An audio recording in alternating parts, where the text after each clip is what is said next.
आज की वीडियो में हम लोग मेमोरी मैनेजमेंट के एक और टॉपिक जिसको जो वर्चुअल मेमोरी है उसको डील करेंगे। तो वर्चुअल मेमोरी क्या है बेसिकली उसके बारे में हम लोग डिस्कस करते हैं। तो what is basically virtual memory, इसको समझने से पहले कोई दो चार पॉइंट्स है उसके बारे में हम लोग थोड़ा सा समझ ले। पहली पॉइंट ये है कि जो मेन मेमोरी है हमारा, यानी जो हमारा रैम है, रैम का साइज लिमिटेड होता है और फिक्स्ड होता है। दूसरी चीज ये होती है कि हमारे पास एक दूसरी तरह की मेमोरी होती है जिसको हम लोग कहते हैं सेकेंडरी स्टोरेज। यहाँ पे हम नॉर्मली अगर हम अपने सिस्टम और कंप्यूटर लैपटॉप्स की बात करते हैं तो सेकेंडरी स्टोरेज में हम लोग हार्ड डिस्क की बात करते हैं। और वहाँ पे जो हार्ड डिस्क की मेमोरी होती है या वहाँ पे जो स्टोरेज कैपेसिटी होती है वो कंपेरिजन में मेन मेमोरी के काफी ज्यादा होती है ना। अब एक और पॉइंट ये है कि जब भी कोई प्रोसेस एग्जीक्यूट करेगा तो प्रोसेस के एग्जीक्यूशन के लिए सबसे पहले प्रोसेस को हमें क्या करना होगा, रैम पे यानी मेन मेमोरी में एकोमोडेट कराना होगा। जब तक वो प्रोसेस मेन मेमोरी में नहीं आएगा तब तक सीपीयू उसका एग्जीक्यूशन नहीं करेगा। ये एक इंपॉर्टेंट बात है। लेकिन अब एक और जो सबसे इंपॉर्टेंट बात ये है कि जो हमारा रैम का साइज है वो लिमिटेड है, और आज की डेट में ऐसे एप्लीकेशंस भी हैं जो आपके पास जितना अवेलेबल रैम होता है उससे ज्यादा साइज का आज के डेट में आपके पास प्रोसेस का साइज है। यानी अगर एक तरीके से थोड़ा सा आप ध्यान दो कि आपके पास जो रैम का साइज है वो कम पड़ रहा है अगर कंपेयर करो जो आपके प्रोसेस का साइज है, तो हाउ कैन वी प्रोसेस और एग्जीक्यूट दैट पर्टिकुलर प्रोसेस जिसका साइज हमारे रैम के साइज से ही बड़ा है। तो इस कंडीशन में यहाँ पे एक बहुत बड़ी प्रॉब्लम आएगी क्योंकि आप वैसे प्रोसेस को एग्जीक्यूट नहीं कर पाओगे। चलिए, यहां तक तो बात हुई कि ये कुछ पॉइंट्स थे वर्चुअल मेमोरी को समझने से पहले हमें समझना था। अब एक एग्जांपल हम लोग लेते हैं कि लेट्स सपोज कि आपने या मैंने एक बिजनेस स्टैब्लिश किया या एक बिजनेस खड़ा करना चाह रहे हैं, और बिजनेस स्टैब्लिश करने के लिए हमारे पास कुछ कैपिटल होना चाहिए। तो वो कैपिटल हमारे पास, मान लो कि हमारे पास 4 लाख रुपए की कैपिटल है जिससे कि मैं वो बिजनेस स्टार्ट करना चाहता हूँ। लेकिन अब क्या हुआ, हमारे पास कोई एक ऑफर आया है जिस ऑफर को अगर हम लेते हैं तो हमारा बिजनेस ज्यादा ग्रो करेगा, लेकिन उस ऑफर को लेने के लिए हमारे पास उतना कैपिटल नहीं है। तो जब हमारे पास कैपिटल नहीं है या दैट मीन्स वहां हमें 10 लाख रुपए का इन्वेस्टमेंट चाहिए था और हमारे पास 4 लाख रुपए ही है, तो उस टाइम पे क्या हम उस बिजनेस को अफोर्ड कर पाएंगे? नहीं कर पाएंगे। तो उसका सॉल्यूशन क्या है? तो उसका एक सॉल्यूशन है कि हम किसी और के पास जाएं और उसके पैसों को यूज करें अपने बिजनेस को ग्रो करने के लिए।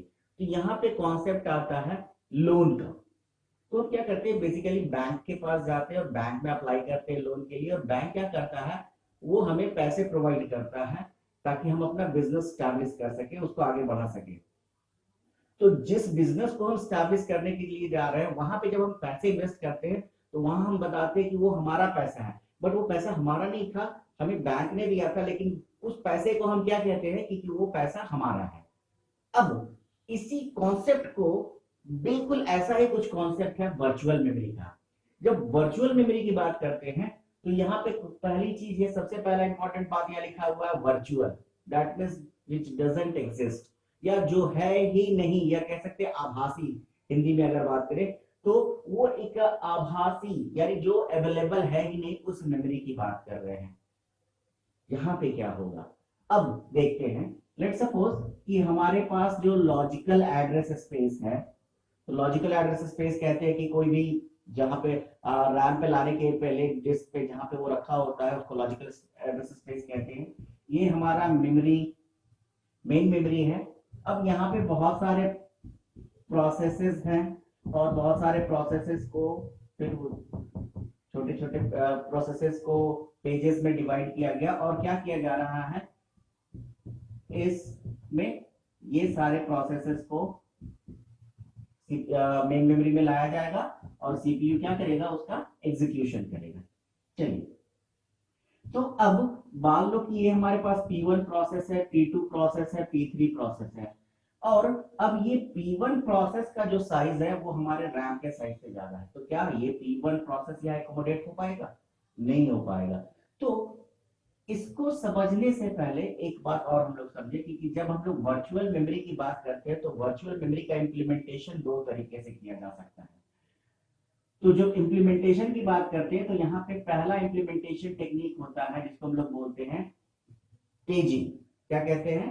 पेजिंग। और दूसरा जो होता है, या इसको हम लोग कहते हैं डिमांड पेजिंग, और दूसरा जो मेथड होता है उसको कहते हैं डिमांड सेगमेंटेशन। वर्चुअल मेमोरी के कॉन्सेप्ट को इंप्लीमेंट करने के लिए अब क्या होगा कि यहाँ पे बिल्कुल, अब हम लोगों ने पेजिंग और सेगमेंटेशन को पढ़ा है तो वही कॉन्सेप्ट को यहाँ यूज किया गया। यहाँ पे हमने पेजेस बनाए, यहाँ पे उसका पेज फ्रेम है, यानी फिजिकल मेमोरी में फ्रेम्स होंगे और जो लॉजिकल एड्रेस स्पेस होगा वहां पे पेजेस होंगे। तो अब यहाँ हमारे पास मान लो कि हमारे सीपीयू, हमारा सिस्टम काम कर रहा है, वहां 10-15 एप्लीकेशन रन कर रहा है। क्योंकि जब हम लोग बात करें कि डिग्री ऑफ मल्टी प्रोग्रामिंग, ये सारी चीजों की जरूरत क्यों पड़ रही है, इस कॉन्सेप्ट को क्यों हम लोग पढ़ रहे हैं, या ऐसा ऑपरेटिंग सिस्टम इसको इंट्रोड्यूस करने की जरूरत क्यों पड़ी, because of degree of multi programming. हम चाहते हैं कि एक बार में कई सारे प्रोसेस को हम लोग रख सके मेन मेमोरी में और उसका एग्जीक्यूशन भी कर सके।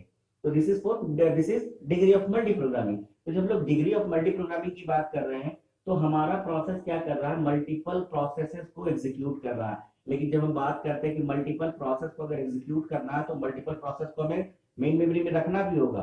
तो मेन मेमोरी में रखना होगा, लेकिन मेन मेमोरी का साइज तो क्या है, लिमिटेड है और कम है in comparison the logical address space और इन कंपैरिजन ऑफ प्रोसेसेस। तो हम क्या कर रहे हैं, उन प्रोसेसेस को पेजिंग या सेगमेंटेशन के मेथड को यूज करके पेज में डिवाइड कर दिया। यानी हमारे पास ये P1 था तो ये उसका पेज, दिस इज 1 0 1 2 3 4, सिमिलरली 1 2 3 4, तो सारे के पेज, और उन सारे पेजेस को हम यहाँ पे ला के रखेंगे जिन पेजेस का एग्जीक्यूशन सीपीयू करेगा। अब बात यहाँ पे ये आती है कि सीपीयू क्या करेगा कि किसी भी प्रोसेस को अगर एग्जीक्यूट करना होगा तो वो क्या करता है, उसका पेज नंबर जनरेट करता है, यानी एक वर्चुअल एड्रेस जनरेट करता है, जो हम लोग ऑलरेडी उसके बारे में डिस्कस कर चुके हैं प्रीवियस वीडियो में। तो सीपीयू क्या करता है, पेज एड्रेस जनरेट करेगा और उस वर्चुअल एड्रेस जनरेट करेगा, और वो वर्चुअल एड्रेस में पेज नंबर या सेगमेंट नंबर और ऑफसेट वैल्यू होते हैं। तो उसको देखते हुए वो क्या करेगा, उसके पास जो पेज मैप टेबल होगा, पेज मैप टेबल के बारे में भी हमने डिस्कस किया है। पेज मैप टेबल में क्या होता है कि कौन कौन से पेजेस या के करस्पॉन्डिंग कौन सा फ्रेम है मेन मेमोरी में, उसकी एंट्री होती है। तो इस तरीके से क्या होगा कि जो प्रोसेस का साइज रैम के साइज से बड़ा है, उस प्रोसेस को भी हम लोग सीपीयू की हेल्प से इस small amount of main memory को यूज करके भी हम लोग क्या कर सकते हैं, उसको एग्जीक्यूट कर सकते हैं। तो इसीलिए इसको कहा जाता है वर्चुअल मेमोरी, यानी जो मेमोरी है नहीं, हमने क्या किया है, कह सकते हैं, जो मैंने एग्जांपल दिया, हमने लोन लिया है किससे, सेकेंडरी स्टोरेज डिवाइस से। जो डिस्क है हमारा, उस डिस्क को as a virtual memory use कर रहा है। हो क्या रहा है कि जिस पेज को एग्जीक्यूट करना होगा वो यहाँ पे लाके रैम पे रखा गया, और जिनका काम नहीं है उनको वापस क्या किया गया, लॉजिकल एड्रेस स्पेस पे भेज दिया गया। तो यहाँ पे एक कॉन्सेप्ट होगा जिसके बारे में हम लोग ऑलरेडी हमने इसके बारे में डिस्कस किया है, स्वैप आउट और स्वैप इन का। यानी जिन पेजेस की जरूरत होगी उन पेजेस को क्या किया जाएगा, मेन मेमोरी में लोड किया जाएगा, और जिनकी जरूरत नहीं होगी उनको क्या कर दिया जाएगा, बाहर कर दिया जाएगा, स्वैप आउट कर दिया जाएगा। जब डिमांड होगी लाया जाएगा, और अब नए पेज लाने के टाइम पे मान लो कि पूरा का पूरा लॉजिकल एड्रेस स्पेस फुल है, तो उस किसी एक प्रोसेस के पेज को यहां से स्वैप आउट करके लॉजिकल एड्रेस स्पेस पे भेज दिया जाएगा। तो यानी ये प्रोग्रामर को एक इल्यूजन प्रोवाइड करता है कि we have sufficient memory, we have enough memory, we need not to worry about the space, about the size of main memory. Basically इस वर्चुअल मेमोरी को इंट्रोड्यूस किया गया था उस टाइम पे जब हमारा रैम का कैपेसिटी भी कम थी, यानी रैम का साइज भी बहुत कम होता था और काफी कॉस्टली हुआ करता था। तो उस टाइम पे हम लोग क्या करते थे, इस सेकेंडरी स्टोरेज को, यानी जो डिस्क है, उसको as a main memory use करते थे, एज अ मेन मेमोरी। लेकिन एज अ मेन मेमोरी होता यूज नहीं था, हम लोग क्या कर रहे थे, एक इल्यूजन प्रोवाइड करते थे, यानी जितनी जरूरत है उतना लाया, काम किया, फिर जिसकी जरूरत है फिर वापस लाया, काम किया। तो इसका मतलब है कि अगर प्रोसेस का साइज अगर बड़ा भी हो हमारे रैम के साइज से, तो हम क्या कर सकते हैं, उसको मेन मेमोरी में अकोमोडेट करा सकते हैं और एग्जीक्यूट करा सकते हैं। अब एक जो सबसे इंपॉर्टेंट बात मैं जो आपको कहने जा रहा हूं वो ये है कि सीपीयू ने क्या किया, एक एड्रेस जनरेट किया, एक वर्चुअल एड्रेस जनरेट किया, और उस वर्चुअल एड्रेस के करस्पॉन्डिंग क्या चाहिए हमें, फिजिकल मेमोरी चाहिए। अब हो क्या रहा है कि जैसे ही कोई पेज नंबर के लिए मान लो इसने पेज नंबर 2 की डिमांड की, यहाँ पे अभी हम लोग पेज नंबर 2 प्रोसेस P1 की बात कर रहे हैं, या 2 की बात कर रहे हैं जो प्रोसेस P1 का है। जैसे ही उसको इस पेज में टेबल में ढूंढा गया वो यहाँ पे नहीं था। हो सकता है, इट मे बी पॉसिबल कि सीपीयू ने कोई एक एड्रेस जनरेट किया, वो एड्रेस पेज मैप टेबल में जब ढूंढा गया तो वो जो पेज है वो मेन मेमोरी में उसका करस्पॉन्डिंग फ्रेम अवेलेबल नहीं है। इस टर्म को हम लोग कहते हैं पेज फॉल्ट। ये बहुत इंपॉर्टेंट है कि when CPU generates an virtual address, और वो वर्चुअल एड्रेस जो जनरेट किया गया उसका करस्पॉन्डिंग एंट्री हमें पेज मैप टेबल पे नहीं मिला, और पेज मैप टेबल पे अगर नहीं मिला यानी पेज फॉल्ट हुआ। इसी को हम लोग क्या कहते हैं, पेज फॉल्ट। तो इस पेज फॉल्ट, जब ये पेज फॉल्ट होगा तब क्या करेंगे, इंपॉर्टेंट बात यह है कि अगर ये पेज फॉल्ट हो गया उस टाइम पे क्या किया जाएगा। तो जैसे ही पेज फॉल्ट होगा तो यहाँ पे एक बिट एसोसिएट होता है, अगर पेज अवेलेबल है तो वहां 1 है, अगर नहीं है तो वहां 0 मिलता है। तो जैसे ही उसे पेज नहीं मिलेगा पेज मैप टेबल में, वो क्या करेगा, एक ट्रैप सिग्नल जनरेट करेगा। ट्रैप सिग्नल जनरेट करेगा, अगर इसको आप ध्यान समझो तो ट्रैप के बारे में हम लोगों ने इंटरप्ट्स, अगर आपने इंटरप्ट्स को समझा है तो इंटरप्ट्स में ट्रैप सिग्नल होता है। ये इंटरप्ट सिग्नल है, ये बेसिकली क्या करता है, यूजर से कंट्रोल अपने के पास ट्रांसफर करता है, और कंट्रोल किसको मिल जाता है, ओएस को। और अब क्या करेगा ओएस, उस पेज को क्या करेगा, जिस पेज की डिमांड की गई थी उस पेज को क्या करेगा, स्वैपिंग कराएगा। कहां पे, मेन मेमोरी में। पेज फॉल्ट हुआ, ट्रैप सिग्नल जनरेट किया गया, कंट्रोल किसके पास आ गया, ऑपरेटिंग सिस्टम के पास आ गया। ऑपरेटिंग सिस्टम ने क्या किया, जो पेज की डिमांड की गई थी वो पेज को स्वैपिंग या रोलिंग किया गया। ठीक है, स्वैपिंग किया गया या रोलिंग किया गया। स्वैपिंग या रोलिंग होने के बाद यानी अब पेज में टेबल में उसकी एंट्री हमें मिल जाएगी, और जैसे ही उसकी एंट्री हमें मिल जाएगी दैट मींस उसका करस्पॉन्डिंग पेज हमारे मेन मेमोरी में क्या है, अवेलेबल है, और अब उसका एग्जीक्यूशन हो सकता है। This is basically the concept of virtual memory, जहां पे हमारे पास अगर लिमिटेड स्पेस है तो भी हम क्या कर सकते हैं, मैक्सिमम काम कर सकते हैं। कैसे, तो हमने सेकेंडरी स्टोरेज के कुछ पार्ट को हायर कर लिया है, हमने सेकेंडरी स्टोरेज के कुछ पार्ट को हायर कर लिया। लेकिन एक बात ये भी ध्यान रखना है कि जो वर्चुअल मेमोरी हम बनाते हैं वो भी लिमिटेड होता है, अनलिमिटेड नहीं होता है। वो भी एक फिक्स साइज तक ही होता है। ऐसा नहीं कि आप अनलिमिटेड साइज का वर्चुअल मेमोरी क्रिएट कर सकते हो, ऐसा नहीं है, वो भी लिमिटेड साइज होता है। तो हमने क्या किया, मेन मेमोरी हमारे पास लिमिटेड था, हमने सेकेंडरी स्टोरेज से या डिस्क से कुछ स्पेस उधार लिया और उसको as a virtual memory treat किया। तो यानी कह सकते हैं मेन मेमोरी हमारा हार्डवेयर था, लेकिन वर्चुअल मेमोरी एक कॉन्सेप्ट था, जो उस कॉन्सेप्ट को हमने इंप्लीमेंट किया with the help of secondary storage. ठीक है, तो जिससे फायदा ये हुआ कि जहां हमारे पास मेन मेमोरी का साइज लिमिटेड था वहां पे हमने मेन मेमोरी साइज को क्या किया, बढ़ा दिया, जिससे कि अगर जो प्रोसेस का साइज अगर मेन मेमोरी के साइज से भी बड़ा होगा उसका भी हम लोग एग्जीक्यूशन आसानी से कर सकते हैं।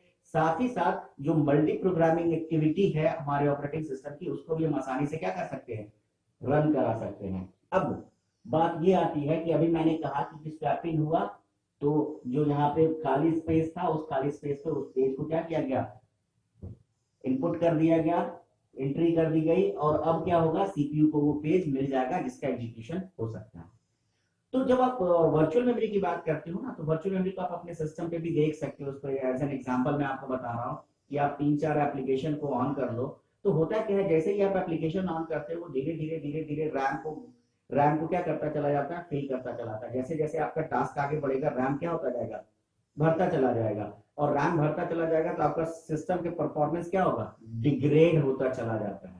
कई बार आपने देखा होगा कि आपने अगर 5-6 एप्लीकेशन ऑन कर लिए हैं और एक एप्लीकेशन से दूसरे एप्लीकेशन पे जब स्विच करते हो तो थोड़ा सा वो टाइम ले लेता है। ये टाइम क्यों ले रहा था, वो टाइम इसलिए ले रहा था, तो क्या करता है वर्चुअल मेमोरी में ऑपरेटिंग सिस्टम, कि वो सारे पेजेस को ही वो यहाँ पे रखता है जिसका यूज किया जा रहा है, और वो सारे पेजेस को वो क्या करता है, रिप्लेस कर देता है जिसका अभी इस्तेमाल नहीं हो रहा है। तो इसके लिए बहुत सारे एल्गोरिदम्स चलते रहते हैं, इसको हम लोग कहते हैं पेज रिप्लेसमेंट पॉलिसी, जिसके लिए हम लोग अगले वीडियो में इसकी बात करेंगे, पेज रिप्लेसमेंट एल्गोरिदम की। तो जब जैसे ही आप दूसरे एप्लीकेशन पे स्विच करते हो वो थोड़ा सा स्टार्ट होने में टाइम लेता है। अगर आपके पास सफिशिएंट मेमोरी है और कम प्रोसेस यूज कर रहे हैं आप, तब वो आप देखना आपका स्विचिंग आसानी से हो जाता है, जैसे इस एप्लीकेशन से उस एप्लीकेशन में जाओगे तो वो काम करने लगेगा। लेकिन अगर आपके पास रैम का साइज कम है तो देखना थोड़ा सा वो टाइम लेता है, इसलिए टाइम लेता है क्योंकि उनके डेटा को फिर से वो क्या करता है, रैम पे लाया जाता है, स्वैपिंग कराया जाता है। तो स्वैपिंग कराने के बाद वो पेजेस फिर दोबारा लोड हो जाते हैं रैम पे, तो आप जिस प्रोसेस को जिस एप्लीकेशन पे स्विच करते हो वो फिर वो काम करना शुरू कर देता है। तो बेसिकली यही कॉन्सेप्ट था वर्चुअल मेमोरी का, यानी जो एप्लीकेशन आपने अभी बैकग्राउंड में भेज दिया जिसपे अभी आप काम नहीं कर रहे, जैसे आप वर्ड पे काम नहीं कर रहे थे और किसी दूसरे एप्लीकेशन पे काम कर रहे थे, तो वर्ड के सारे पेजेस जो डेटा थे उसको क्या कर दिया गया, बाहर कर दिया गया ताकि यहाँ पे रैम पे स्पेस अवेलेबल मिल सके, और जो प्रोसेस आप एग्जीक्यूट कर रहे हो वो प्रोसेस के सारे पेजेस को यहाँ पे ला के रख दिया गया। जैसे ही आप स्विच करते हो उस वर्ड पे तो क्या किया जाता है कि फिर से उसके पेजेस को रैम पे लोड किया जाता है। तो बेसिकली प्रोग्रामर को यहाँ पे इल्यूजन प्रोवाइड किया जा रहा है कि आपके पास सफिशिएंट एंड एनफ मेमोरी है और आप किसी भी तरह के प्रोसेस को आसानी से एग्जीक्यूट करा सकते हो। तो this is all about virtual memory, यानी वही कॉन्सेप्ट है जो मैंने कहा कि आपके पास अपना कैपिटल कुछ है और आप कुछ लोन ले रहे हो जिसकी वजह से कि आपका बिजनेस चलता जा सके। तो उसी तरीके से यहाँ पे रैम का साइज कम है लेकिन हम उसके साइज को बढ़ा सकते हैं, हम कुछ स्पेस हायर कर ले रहे हैं डिस्क से और उसको हम लोग क्या कहते हैं, वर्चुअल मेमोरी कहते हैं। तो जैसे वो आपका कैपिटल नहीं होता, उसका नाम लोन हो जाता है, उसी तरीके से यहाँ पे उसका नाम मेन मेमोरी ना होकर उसको हम लोग वर्चुअल मेमोरी कह देते हैं। तो ये सिमिलरली वैसा ही कॉन्सेप्ट है। तो वर्चुअल मेमोरी को हम लोग फिर से एक बात करें, वर्चुअल मेमोरी को हम लोग इंप्लीमेंट कर सकते हैं with help of demand paging और डिमांड सेगमेंटेशन। डिमांड पेजिंग की जब बात करते हैं तो सिमिलरली जो पेजिंग में हमने पढ़ा सारी चीजें रूल यहाँ पे वही लगेगी। सीपीयू क्या करेगा, एक वर्चुअल एड्रेस जनरेट करेगा, वर्चुअल एड्रेस मिला तो एग्जीक्यूट करेगा, नहीं मिलेगा तो क्या होगा, पेज फॉल्ट होगा। पेज फॉल्ट होगा तो क्या किया जाएगा, उस पेज को यहाँ से ट्रैप सिग्नल जनरेट किया जाएगा, इनवैलिड बिट या वैलिड बिट होता है यहाँ पे। तो अगर यहाँ पे नहीं मिलेगा वो तो इनवैलिड बिट कहलाता है। तो जैसे ही नहीं मिलेगा तो वो ट्रैप सिग्नल जनरेट किया जाएगा, ट्रैप सिग्नल जनरेट करेंगे यानी इंटरप्ट जनरेट किया जाएगा और उसको क्या किया जाएगा, फिर से इंटरप्ट जनरेट किया जाएगा तो उस पेज को क्या किया जाएगा, वापस लोड किया जाएगा और फिर सीपीयू उसका एग्जीक्यूशन करेगा। तो this is all about virtual memory. यहाँ पे एक और इंपॉर्टेंट बात है वो ये है कि ये जो पेज रिप्लेसमेंट की बात कर रहे हैं, पेज रिप्लेसमेंट कहने का मतलब यहाँ तो लिमिटेड साइज है और यहाँ पे तो बहुत सारे पेजेस है, प्रोसेस P1 का भी है, P2 का भी है, P3 का भी है और भी सारे प्रोसेसेस है, उनके पेजेस है।